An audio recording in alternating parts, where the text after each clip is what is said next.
తాకట్లో ఉన్న మీ బంగారాన్ని విడిపించి ఆ రోజు ఆన్లైన్ రేటుకి కొంటాం. Sharma gold company. నమస్కారం, సుమన్ టీవీకి స్వాగతం. ముందుగా సుమన్ టీవీ ప్రేక్షకులకు శ్రీ విశ్వావసునామ ఉగాది శుభాకాంక్షలు. ఈ విశ్వావసునామ సంవత్సరం ద్వాదశ రాశుల వారికి ఎలా ఉండబోతుంది, ఏ రాశుల వారికి ఎటువంటి శుభ అశుభ ఫలితాలు ఇవ్వబోతున్నాయి, గ్రహ సంచారాలు ఎలా ఉన్నాయి, అలాగే ఎటువంటి పరిహారాలను పాటించుకోవాలి, ఈ విషయాన్ని తెలియజేసేందుకు మనతో పాటు ఉన్నారు ప్రముఖ జ్యోతిష్య రత్న జ్యోతిష చక్ర వైభవ నిపుణ డాక్టర్ రాల్పల్లి రవికుమార్ గారు. గురుగారు నమస్కారం. నమస్కారం.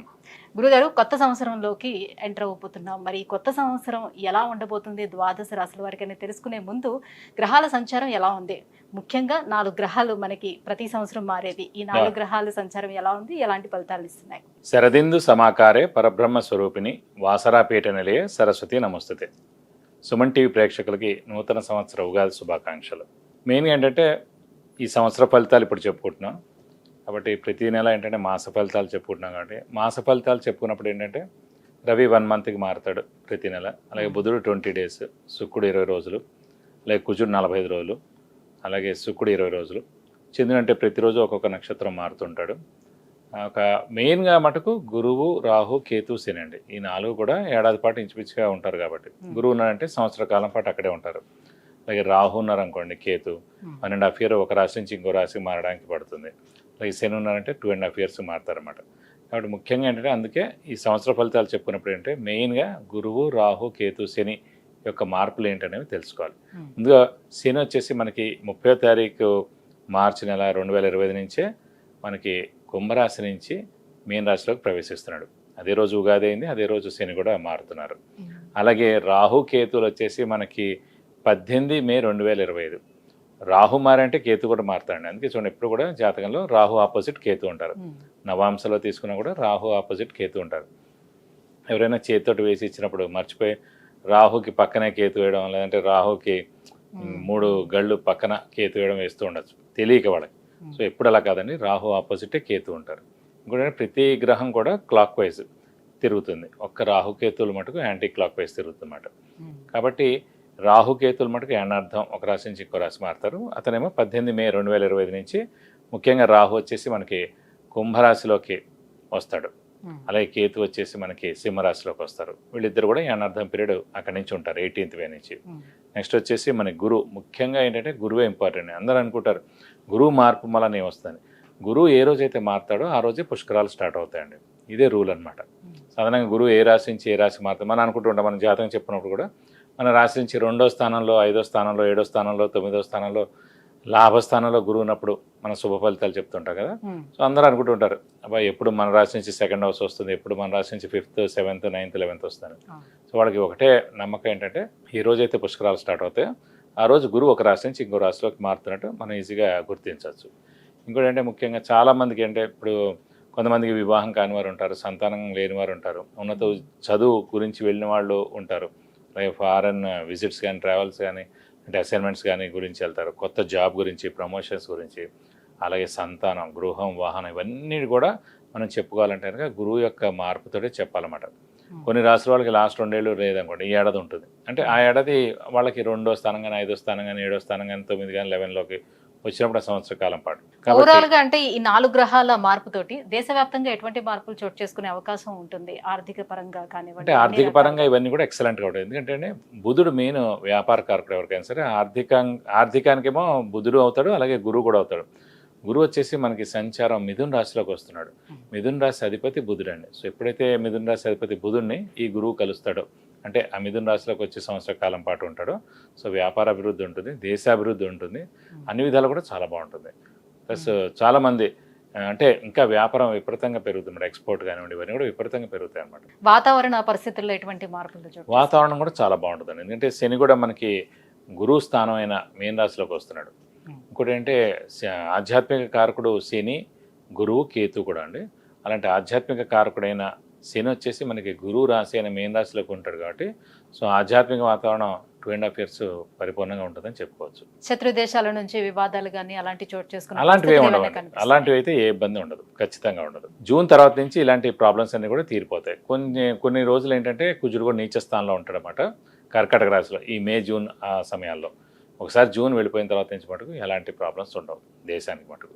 గురుగారు, ఈ విశ్వావసు నామ సంవత్సరం కర్కాటక రాశి వారికి గ్రహాల సంచారం ఎలా ఉంది, ఎటువంటి ఫలితాలను అందిస్తున్నాయి? తప్పకుండా అమ్మ. కర్కాటక రాశి అనగానే మనకి పునరోసు 4వ పాదం, పుష్యమి 1, 2, 3, 4 పదాలు, ఆశ్లేష 1, 2, 3, 4 పదాలు, ఈ నక్షత్రాల సమూహం అంతా మనకి కర్కాటక రాశిలోకి వస్తుంది.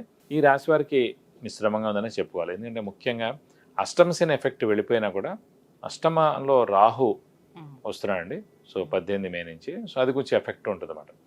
అష్టమ శని ఎంత ఎఫెక్టో అష్టమ రాహు కూడా కొంచెం ఎఫెక్ట్గానే ఉంటుంది. ఈ అష్టమ రాహు వలన అంటే ముఖ్యంగా యాక్సిడెంట్స్ అవ్వడం, చిన్న చిన్న అనారోగ్యాలు చేయడం, దెబ్బలు తగలడం, ఇంట్లో కానీ ఎక్కడైనా బయట కానీ కింద పడడం, ఇలాంటివి జరిగేందుకు అవకాశాలు ఉన్నాయి. కాబట్టి కొంచెం వెహికల్ డ్రైవింగ్ జాగ్రత్తగా నడపాలి. ఈ అర్థం ముఖ్యంగా మెయిన్ పాయింట్. అష్టమ శని కూడా చాలా ఎఫెక్ట్ ఉంది. అదైతే 2.5 సంవత్సరాల ఎఫెక్ట్ బాగా ఉంటుంది. 1.5 ఇయర్ కాబట్టి కాస్త పర్వాలేదు. కానీ అది మటు కొంచెం చాలా ఇంపాక్ట్ ఉంటుందండి. కాబట్టి కొంచెం జాగ్రత్తగా వెహికల్ డ్రైవ్ అంటే జాగ్రత్తగా నడపాలి. అంటే రాహు అష్టమంలో ఉన్నా కూడా గురువు భాగ్య దృష్టితోటి రాహుని చూస్తున్నాడండి. సో 50% కవర్ అయినట్టు గుర్తుపెట్టుకోండి మెయిన్గా. అందుకే చూడండి, ఎప్పుడైనా పాపగ్రహాలని గురువు యొక్క దృష్టి 5వ దృష్టి కానీ 7వ దృష్టి కానీ భాగ్య దృష్టి కానీ ఎప్పుడైతే చూస్తారో జాతకంలో అయినా సరే ఎలాంటి ప్రాబ్లమ్స్ ఉన్నా కూడా అవన్నీ కూడా నల్లిఫై అయిపోతాయి అన్నమాట. సో అంత ప్రాబ్లమ్స్ ఉండవు.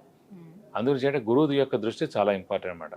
కాబట్టి గురువు యొక్క భాగ్య దృష్టి భాగ్యస్థానం మీద అంటే రాహు మీద ఉంది కాబట్టి ఖచ్చితంగా అంత మేజర్ ప్రాబ్లమ్స్ ఉండవు. అంత మేజర్ యాక్సిడెంట్ కానీ అవి కానీ జరిగేందుకు అవకాశాలు తక్కువగా ఉంటాయి. అయినా కూడా వెహికల్ డ్రైవ్ జాగ్రత్తగా చేయాలి. అలాగే అష్టమ శని ఎఫెక్ట్ వెళ్ళిపోయింది కాబట్టి ఆరోగ్యం, ఆయుష్ చాలా బాగుంటాయి ముఖ్యంగా. ఎందుకంటే ఆరోగ్యకారకుడు, ఆయుష్ కారకుడు శని అండి. అలాంటి అష్టమ శని నుంచి 8th హౌస్ నుంచి 9th హౌస్లోకి వెళ్ళాడు కాబట్టి ఈ ఆరోగ్య, ఆయుష్ మటు ఖచ్చితంగా బాగుంటుందని చెప్పుకోవాలి. అలాగే మళ్ళీ 15 మే నుంచి మనకి గురువు కూడా వ్యయ స్థానంలోకి వస్తున్నాడండి. సో మొన్నటిదాకా లాభస్థానంలో ఉన్నాడు, ఇప్పుడు వ్యయ స్థానంలో ఉన్నాడు కాబట్టి కొంచెం ఖర్చులు ఎక్కువగా ఉంటాయి. అన్నీ కూడా మంచి ఖర్చులే ఉంటాయి. ఎందుకంటే శుభగ్రహం ఎప్పుడైతే ఖర్చు స్థానం వ్యయ స్థానంలో ఉన్నాడో శుభానికి ఎక్కువ ఖర్చులు చేస్తారన్నమాట. కాబట్టి కొంచెం ఈ సంవత్సరం అంతా కూడా మనకి మిశ్రమంగా ఉంటుందని చెప్పుకోవాలి. సో ఫారెన్ వెళ్లేందుకు ఎవరైనా ప్రయత్నాలు చేస్తే అవి సఫలీకృతం అయ్యే అవకాశం ఎంతవరకు ఉంటుంది? ఫారెన్ ఛాన్సెస్ కూడా ఏంటంటే 50-50 ఉందండి. ఎందుకంటే గురు బలం తక్కువగా ఉంది, అలాగే శని బలం కూడా తక్కువగా ఉంది కాబట్టి 50-50 ఛాన్సెస్ ఉందన్నమాట. మానవ ప్రయత్నం, హార్డ్ వర్క్, స్మార్ట్ వర్క్ చేస్తే కనుక, బాగా కష్టపడితే కనుక తప్పకుండా వెళ్ళాలనే తపన మీకు ఉంటే కనుక అప్పుడు వెళ్ళొచ్చు. లేదు కొంచెం మామూలుగా ఉంది, డైలమాలో ఉంది, 50-50గా ఉంది, ఖచ్చితంగా అది 50-50గానే ఉండిపోతుంది అన్నమాట. సో గురువేమో వ్యయంలో ఉన్నాడు, శని ఏమో భాగ్యస్థానంలో ఉన్నాడు. ఇటువంటి పరిస్థితుల్లో వ్యాపారస్తులకి ఎలా ఉంటుంది? వ్యాపారస్తుల మటు గడ్డు కాలం అనే చెప్పాలండి. ఎందుకంటే గురుబలం అంటే దైవబలం, దైవానుగ్రహం కాకుండా గురువు ధనకారకుడు కూడా అయ్యాడు కాబట్టి అలాంటి గురువు వ్యయ స్థానంలో ఉన్నాడు, ఖర్చు స్థానంలో ఉన్నాడు. ఆల్రెడీ ఖర్చు విపరీతంగా ఉంటుంది వ్యాపారస్తులకి. ఇన్కమ్ ఒక్కొక్కసారి తక్కువ ఉంటుంది, అలాగే ఎక్స్పెండిచర్ ఖర్చు మటుకు ఎక్కువగా ఉంటుంది. ఈ సమయంలో వ్యయ స్థానంలోనే గురువు క్లియర్గా ఉన్నాడు కాబట్టి ఈ సంవత్సర కాలం అంతా కూడా ఖర్చు విపరీతంగా ఉంటుంది. కాబట్టి వ్యాపారస్తులకు ఏంటంటే ముఖ్యంగా ఎక్స్పాన్షన్కి వెళ్ళొద్దు, అలాగే దాన్ని కొత్తది అయినా వ్యాపారం కూడా స్టార్ట్ చేయొద్దు. ఉన్నది ఏముందో అదే ఉంచండి. ఎక్కువ అప్పులు ఇవ్వకండి, క్రెడిట్స్ ఇవ్వకండి. అలాగే అప్పులు వాళ్ళ బెడద కూడా తప్పదు. కాబట్టి కొంచెం మిశ్రమంగా ఉంటుంది కాబట్టి జాగ్రత్తగా వ్యాపారం చేసుకుంటే మంచిది. ద్వితీయ స్థానం కుటుంబ స్థానం, అందులో కేతు ఉన్నాడు, ఎలాంటి ఫలితాలను ఇస్తాడు? మనకి ఏంటంటే చిన్న చిన్న ప్రాబ్లమ్స్, భార్యాభర్తల మధ్యలో ఉండడం, అన్యోన్యత లోపించడం, చిన్న చిన్న వైరుధ్యాలు ఏర్పడడం, ఇలాంటివన్నీ జరుగుతుంటాయండి. అయినా కూడా మనం గట్టిగా ఉండడానికి ఇవన్నింటి కూడా బయట పడిపోవచ్చు, ఏం ప్రాబ్లం లేదు. కాబట్టి ఎక్కువగా ఎవరితో కూడా అంటే ఆర్గ్యుమెంట్స్ అవి కూడా చేయకుండా ఉండడం మంచిది. ఎందుకంటే ద్వితీయంలో కేతు ఉన్నా కూడా పర్వాలేదండి. అష్టమంలో రాహు సప్తమ దృష్టితోటి ద్వితీయ స్థానాన్ని చూస్తారన్నమాట. సో ఎప్పుడైతే రాహు ద్వితీయ స్థానాన్ని చూస్తాడో పరుష వాక్కు మన చేత అనిపిస్తాడనమాట. అనవసరంగా ఆ గొడవ పెద్దది అయిపోతుంది అన్నమాట. అప్పుడు అన్నప్పుడు అనవసరంగా అది గొడవ పెద్దదైపోయి ఇంకెక్కడికో వెళ్ళిపోతుంది అన్నమాట. అందుకే మనం రిజర్వ్డ్గా ఉండాలి, కామ్గా ఉండాలి, కూల్గా ఉండాలి. అలాగే షూరిటీ జోలికి వెళ్ళకూడదు, స్పెక్యులేషన్స్కి జోలికి వెళ్ళకూడదు, మధ్యవర్తితో వహించకూడదు. మౌనంగా ఉంటే ఒక ఏడాది పాటైనా చాలా బాగుంటుంది. ఏ తర్వాత చూసుకుంటే కర్కాటక రాశి వారికి విశ్వావసు నామ సంవత్సరం మిశ్రమ ఫలితాలే కనిపిస్తున్నాయి. ఖచ్చితంగా మిశ్రమ ఫలితాలే ఉంటాయండి. మరి ఎటువంటి పరిహారాన్ని పాటించుకోవాలంటారు? సో ప్రస్తుతం మటుకు వీరికి ఏంటంటే ముఖ్యంగా రాహు అష్టమంలో ఉన్నదే ఇంపాక్ట్ ఎక్కువ ఉందండి వ్యయంలో గురువు కన్నా కూడా. సో రాహు అష్టమంలో ఉన్నది కంటే అమ్మవారిని ఎక్కువగా ఆరాధించాలి. ప్రతిరోజు వీలవుతే కనుక అమ్మవారి ఏ అమ్మవారైనా పర్లేదు అష్టోత్తరం చదువుకుంటే మంచిది. అలా వీలవుతే కనుక శుక్రవారం రోజు ప్రతి శుక్రవారం అమ్మవారి టెంపుల్కి వెళ్ళి 41 ప్రదక్షిణాలు చేయడం, ఎప్పుడైనా సరే అభిషేకం కానీ అర్చన కానీ కుంకుమార్చన కానీ అమ్మవారికి చేయిస్తే చాలా మంచిది. ఖచ్చితంగా బట్టి మీరు అష్టమంలో రాహునందుకు రాహుకి 18,000 సార్లు జపం చేయించి మినపప్పు కేజీంపో ఒక 1000 రూపాయల వరకు గోల్డ్ ఐటమ్ దానం ఇస్తే కనుక దోషం మొత్తం తొలగిపోతుంది. విద్య, ఉద్యోగం, వివాహం, విదేశీయానం, ఆరోగ్యం అలాగే ఐశ్వర్యం వీటన్నిటి గురించి తెలుసుకోవాలంటే కింద స్క్రోల్ అవుతున్నటువంటి నెంబర్లకి కాల్ చేసి గురువుగారు అపాయింట్మెంట్ పొందవచ్చు.